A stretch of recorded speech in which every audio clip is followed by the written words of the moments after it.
एक मोठी बातमी आपल्या समोर येते. राष्ट्रवादीला गुलाबी रंग देणारे रणनीतिकार बदलले. नरेश अरोरांच्या जागी पार्थ आणि सुनित्रा पवार आणि नवे चाणक्य निवडले.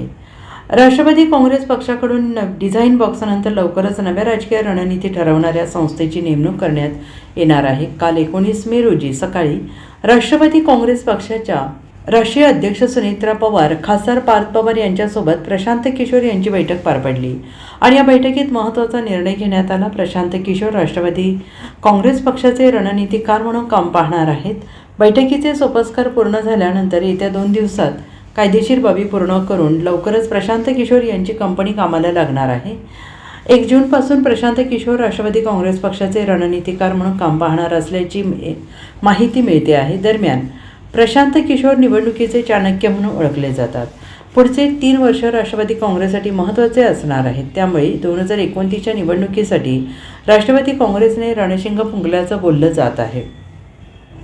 प्रशांत किशोर हे एक प्रसिद्ध भारतीय राजकीय रणनीतिकार आणि जनसुराज्य पक्षाचे संस्थापक आहेत. त्यांना राजकीय वर्तुळात पीके म्हणूनही ओळखलं जातं. 2014च्या लोकसभा निवडणुकीत नरेंद्र मोदी यांच्यासाठी यशस्वी प्रचार मोहीम राबवल्यानंतर ते देशभरात प्रकाश झोतात आले आणि त्यानंतर त्यांनी बिहारमध्ये नितीश कुमार तसेच ममता बॅनर्जी, वाय जगन मोहन रेड्डी, के स्टॅलिन आणि आम आदमी पार्टीसारख्या विविध पक्षांसाठी यशस्वी निवडणूक रणनीती आखली आहे.